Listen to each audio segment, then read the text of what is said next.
Bonjour à tous. D'abord, merci infiniment pour vos retours sur ma première lecture.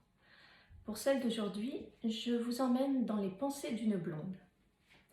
J'espère que cette petite nouvelle vous plaira. Elle s'intitule « Il faut que j'aille chez le coiffeur ». Il faut absolument que j'aille chez le coiffeur. Dans 2 jours, c'est la grand-messe dans mon entreprise. Tout le staff sera là, les collègues, venus des 4 coins du pays. Bref, je dois être au top. Bien habillée, mais pas guindée, une pointe de sexy qui ne s'affiche pas, très peu de bijoux, des couleurs sobres mais quand même gaies, et surtout bien coiffée. Pas question d'avoir des cheveux filasses et jaunasses, ni de racines noires de 2 mois. Un carré blond, ça s'entretient. Alors ce midi, je cours. Je n'ai que 2 heures pour corriger ma chevelure un peu négligée. Vite. Je n'ai pas le temps de chercher un coiffeur hyper pro et puis je ne veux pas y laisser mon salaire. Le supermarché d'à côté fera l'affaire. Je n'ai jamais fait attention s'il y avait des salons dans la galerie marchande. Je suppose, on verra bien. En voiture, je fais le tour de la grande surface. Il y en a bien un là, mais c'est une enseigne huppée. Et par expérience, je sais que cela coûte très cher, que ce sera très long, comme si cela excusait le prix. Et qu'au final, ce sera moche. Enfin, pas ce que j'aurais demandé. Nombre de fois, candide ou idiote, je me suis installée dans l'un de leurs fauteuils, confiante, pour en ressortir avec une coiffure qui n'en a pas le nom. Une sorte de choucroute sur la tête, de préférence bleutée, comme pour les vieilles. Parce qu'il faut le dire, ils le font exprès. Dès que vous avez 2 ou 3 cheveux blonds, ils vous colorent d'office de gris ou de bleu. Cela empêche de jaunir, disent-ils. Quitte à être en couleur, je préfère encore le jaune. Alors vous, les coiffeurs des grandes enseignes, allez vous faire voir, je ne m'abaisse plus à vous fréquenter. Bon, rien d'autre à l'extérieur? Je me retrouve maintenant à remonter à pied la galerie intérieure du magasin. La première enseigne me fait de l'œil avec ses prix cassés. Je me lance, je pousse la porte vitrée. Un air chaud descendant du plafond me cueille à l'entrée. Une fille très maquillée, souriante, traverse nonchalamment le salon. Quand elle arrive à ma hauteur, je me lâche. « Bonjour, je voudrais faire des mèches et puis classique, shampoing et soins. Vous pouvez le faire en 2 heures, je dois rentrer au travail à 14h30. » Elle me regarde perplexe et, prenant son temps pour me répondre, s'assied sur son haut tabouret derrière son comptoir pour me dire d'une voix traînante. « Ah, désolée, madame, il me faudra plus de temps. » Oui, en effet, je prends soudain conscience qu'avec cette fille, rien ne doit être possible en 2 heures.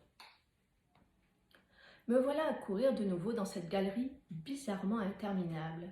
Il faut que je trouve une autre enseigne. Je passe devant l'entrée du magasin. Là, je vois bien un point coiffure. Pour 10 €, une coupe faite à sec et en prime, on vous coiffe face aux clients en train de faire leurs courses.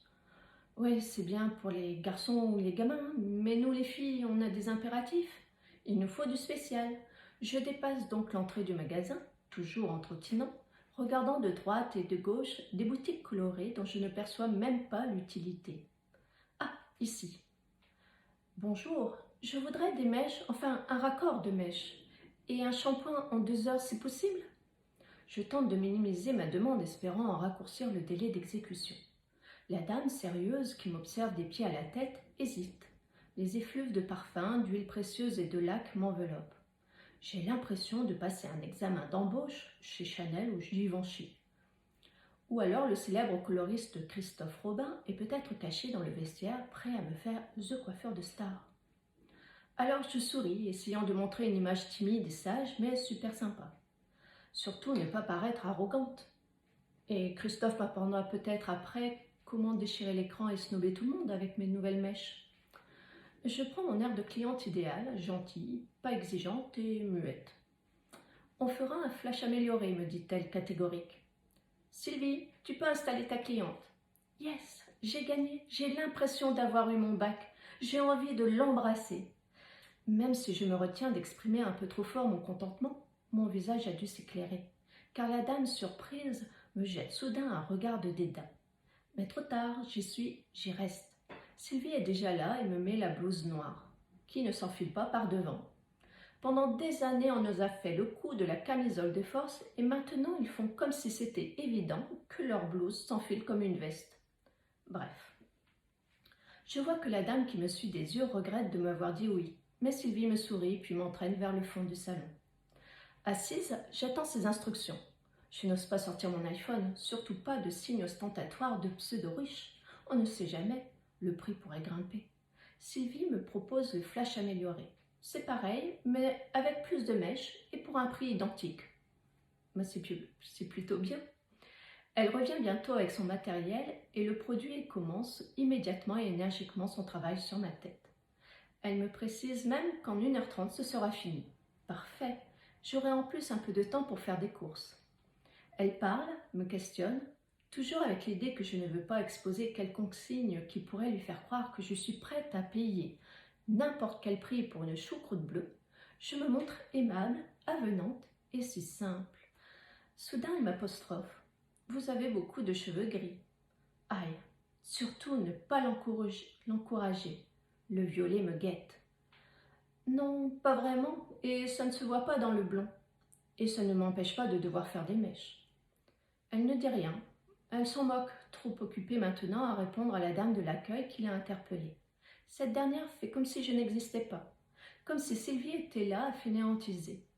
Elle lui parle de sa prochaine cliente. Oh, ne rien montrer. Bon, faudrait quand même qu'elle la laisse me finir. Voilà, les mèches sont faites. Il n'y a plus qu'à attendre qu'elles prennent. Vous avez des fonds roux, on devra sûrement laisser agir plus longtemps le produit. Je ne suis pas rousse.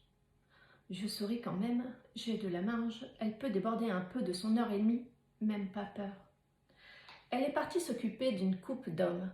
Me voilà seule.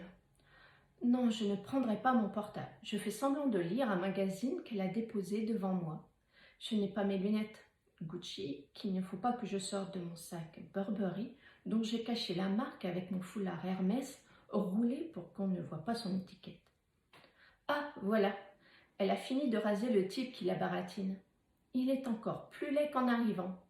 Je ne comprendrai jamais ces hommes qui préfèrent être moches seulement pour que ce soit plus pratique sous la douche. Enfin, Sylvie revient. Mon temps de pause est certainement terminé. Il n'y a pas de minuteur aux alentours. Elle doit être une pro du timing ou avoir un bon feeling. Elle touche une mèche. Ah, ça devient roux, dit-elle. On va vous mettre sous le casque. La chaleur va renforcer le pouvoir blanchissant du produit. Et me voilà somnolée sous les 4 lampes reliées sur un pied à roulettes, m'entourant comme un extraterrestre dans une drôle de posture. J'attends. Sagement. C'est bizarre. Dans la galerie, les gens qui passent me paraissent un peu flous. Il faudra peut-être que je prenne un rendez-vous chez l'ophtalmo. Que c'est long. J'attends. Mais quand ce casque intergalactique va-t-il sonner? Bip, bip, bip. Ah, enfin. Mais tout devient sombre. Tout disparaît. J'ouvre les yeux. Le jour pointe son nez à travers le volet de ma chambre. Mince, il faut que j'aille chez le coiffeur ce midi. Voilà, cette lecture est terminée. Vous pouvez la retrouver sur mon site www.lilo.com. Merci à vous. Bonne journée, au revoir.